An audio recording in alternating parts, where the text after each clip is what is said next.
प्रदेश की कुछ बड़ी खबरों का नमस्कार। मैं हूं आपके साथ शुभी शुक्ला। आप देख रहे हैं नेशन आप समाचार। अमेठी के बाजार शुक्ल थाना क्षेत्र में दो पक्षों के बीच विवाद ने हिंसक रूप ले लिया। आरोप है कि खेत में फसल खा रही बकरी को भगाने को लेकर शुरू हुए विवाद के बाद दबंगों ने एक युवक पर हमला कर उसे गंभीर रूप से घायल कर दिया।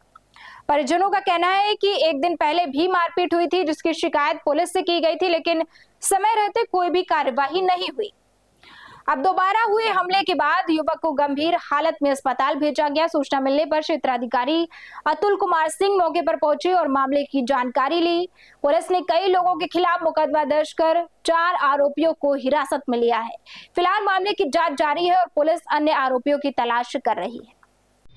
आज दिनांक 3/8/26 को थाना बाजार शुकुल जनपद अमेठी के कस्बा बाजार शुकुल में देवनारायण के खेत में जमील की बकरी चली गई थी, जिसको लेकर विवाद हुआ, जिसमें विपक्षी द्वारा धर्मेंद्र पाठक के साथ मारपीट की गई, जिसमें मारपीट की घटना के संबंध में देवनारायण की तहरीर पर सुसंगत धाराओं में अभियोग पंजीकृत किया गया तथा नामजद 4 अभियुक्तों को गिरफ्तार किया गया है तथा अग्रिम वैधानिक कार्रवाई की जा रही है। वहीं अमेठी में एक बुजुर्ग ने रिक्शा चोरी होने के बाद पुलिस पर कार्यवाही न करने का आरोप लगाया है। पीड़ित का कहना है कि वो अपनी बीमार पत्नी को इलाज के लिए सामुदायिक स्वास्थ्य केंद्र लेकर आया था, जहां से उसका रिक्शा चोरी हो गया। कई दिनों तक पुलिस से शिकायत करने के बावजूद रिक्शा बरामद नहीं हुआ।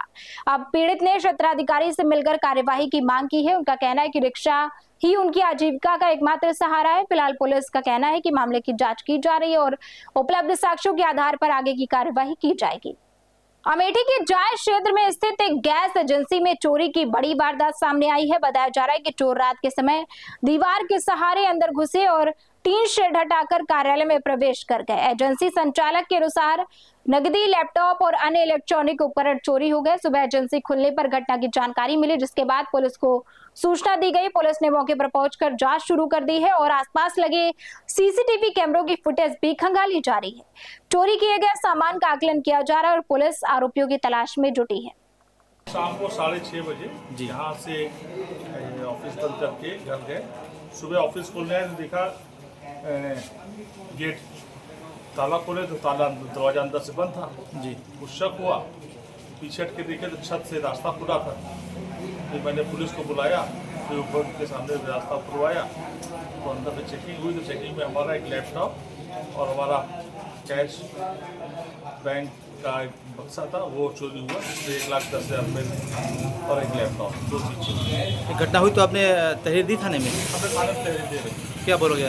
उन्होंने बोला कार्रवाई करेंगे, मुझे एक पेपर मांगा है जी, वो अमाउंट को दे दें तो उसको कार्रवाई करने का आश्वासन दिया। वहीं झांसी के बड़ा गांव थाना क्षेत्र में एक दर्दनाक घटना सामने आई है। घर में सो रहे भाई बहन को सांप ने डस लिया। परिजन दोनों बच्चों को तत्काल अस्पताल लेकर पहुंचे, जहां डॉक्टरों ने 7 वर्षीय बच्चे को मृत घोषित कर दिया, जबकि उसकी बहन का इलाज जारी है।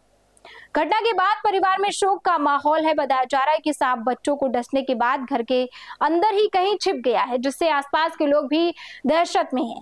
सूचना मिलने के बाद संबंधित विभाग को जानकारी दी गई है और पूरे मामले की जांच की जा रही है।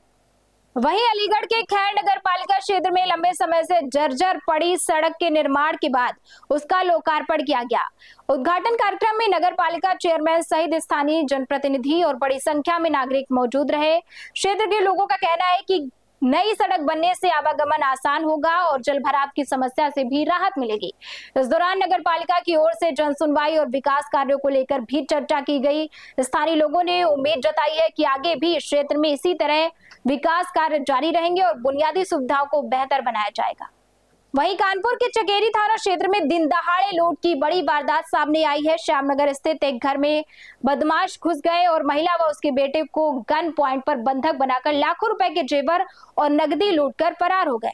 घटना की सूचना मिलते ही पुलिस और फोरेंसिक टीम मौके पर पहुंची। अधिकारियों ने घटनास्थल का निरीक्षण कर साक्ष्य जुटाए और आसपास लगे सीसीटीवी कैमरों की फुटेज खंगालनी शुरू कर दी। पुलिस का कहना है कि जल्द ही आरोपियों को गिरफ्तार कर जेल भेजा जाएगा। महिला पहलवानों के यौन उत्पीड़न मामले में दिल्ली की राउज एवेन्यू कोर्ट ने पूर्व सांसद और पूर्व भारतीय कुश्ती महासंघ अध्यक्ष ब्रजभूषण शरण सिंह को बरी कर दिया। फैसले के बाद उन्होंने मीडिया के सामने रामचरितमानस की एक चौपाई का वर्णन किया। ब्रजभूषण ने कहा कि उन्हें पहले से ही अपनी बेगुनाही और न्यायपालिका पर पूरा भरोसा था। उन्होंने इसे सत्य की जीत बताया और कहा कि यदि आरोप साबित होते तो वो सबसे बड़ी सजा स्वीकार करते। फैसले के बाद इस मामले को लेकर राजनीतिक प्रतिक्रियाएं भी तेज हो गई हैं। बारिश के मौसम में उत्तर प्रदेश के कई जिलों से सांप निकलने की घटनाएं लगातार सामने आ रही है। बाराबंकी में एक विशाल अजगर ने हिरण को निगल लिया, जबकि गाजियाबाद के मोदीनगर में एक कोबरा बाइक के टायर में छिपा मिला। जी हां, दोनों मामलों की सूचना मिलने पर स्नैक रेस्क्यू टीम मौके पर पहुंची और सुरक्षित रेस्क्यू किया गया। विशेषज्ञों का कहना है कि लगातार बारिश के कारण बिलों में पानी बढ़ने से सांप और अन्य वन्यजीव रिहायशी इलाकों की ओर आ रहे हैं। लोगों से सतर्क रहने और किसी भी वन्यजीव को देखकर तुरंत वन विभाग या फिर रेस्क्यू टीम को सूचना देने की अपील की गई है। तो ये थी उत्तर प्रदेश की कुछ बड़ी खबरें और ऐसी ही खबरों के लिए हमारे साथ जुड़े रहिए और देखते रहिए नेशन आप समाचार।